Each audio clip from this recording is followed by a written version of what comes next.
पिठलं करून दाखवणार आहे। हिरव्या मिरचीचं एकदम झणझणीत पिठलं करून दाखवते। तर बघा कशा पद्धतीने करते। तर आपण ही 1 वाटी बेसन पीठ घेतलेलं आहे, घरी दळून आणलेला आहे।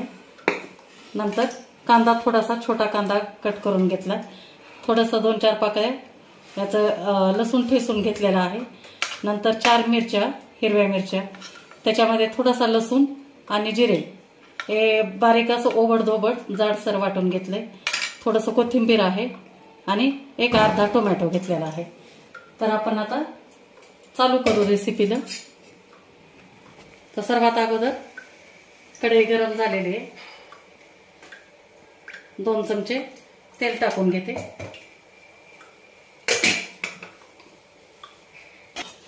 तेल गरम झालेलं आहे, थोडीशी अर्धा चमचा मोहरी टाकते।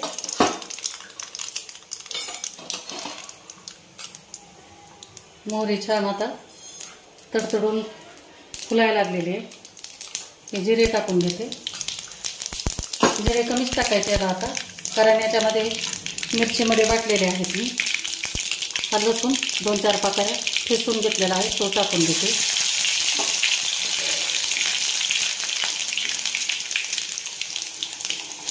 छान गुलाबी कलर आला त्याला। आता याच्यामध्ये कांदा टाकून घेते।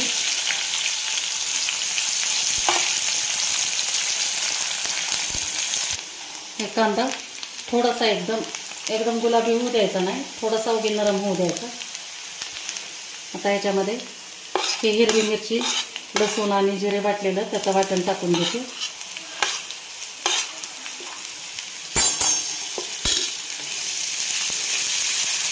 तेलामध्ये छान परतून घ्यायचं, कारण कच्ची मिरची आहे ही, पोट बिघडण्याची शक्यता असते, त्याच्यामुळे तेलामध्ये चांगली परतून घ्यायची ती।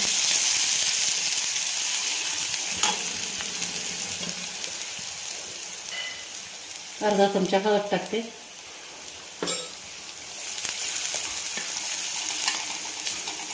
आणि हा अर्धा टोमॅटो घेतलेला आहे, तो पण टाकून घेते।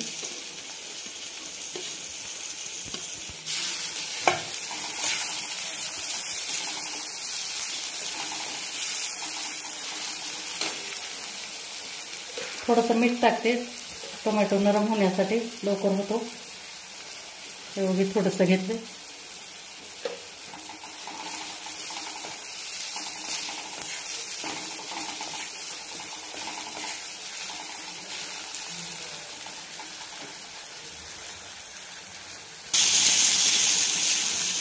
आपले आता टोमॅटो शिजून तयार आहे, छान असे मऊ झालेले आहेत बघा, एकदम सहज तुटतात। थोडीशी कोथिंबीर टाकते।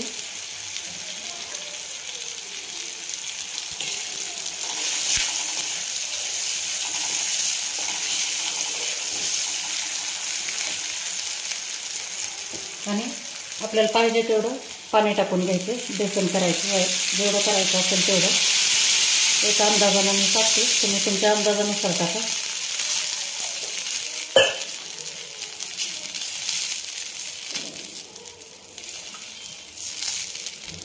थोडंसं गरम होऊ द्यायचं पाणी, हे जास्त उकळी नाही येऊ द्यायची।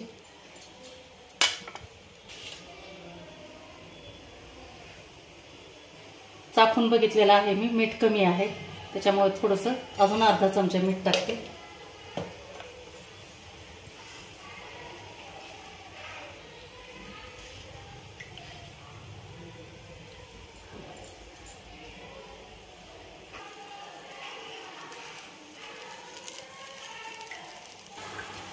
बघा पाणी छान आता गरम झालं, एकदम उकळी आलेली नाही, पण गरम झालेलं आहे। तर गॅस कमी करून घेते। आता आपण बेसन पीठ याच्यामध्ये थोडं थोडं टाकून हे असं हलवून घ्यायचं, जेणेकरून गाठी होणार नाहीत बेसनमध्ये।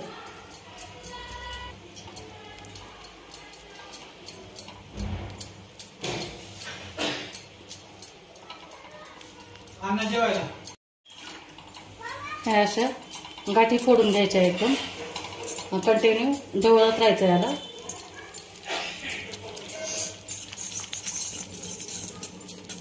अंगावर उडतं बेसन, शिजते वेळेस.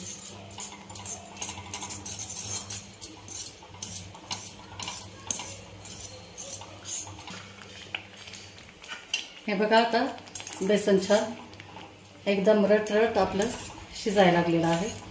झालं 1 मिनिटभर. वरतून थोडीशी कोथिंबीर टाकते.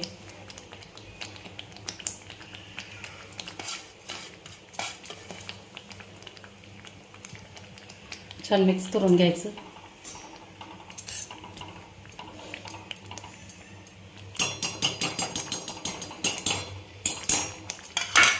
दोन मिनिटाला थोडीशी वाफ येऊ द्यायची.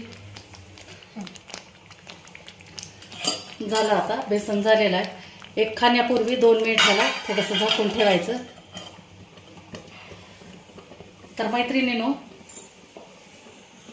कशी वाटली तुम्हाला माझी बेसनाची रेसिपी? बघा, तुम्हाला आवडली असेल तर नक्की लाईक करा, शेअर करा आणि सबस्क्राईब करा. थँक्यू.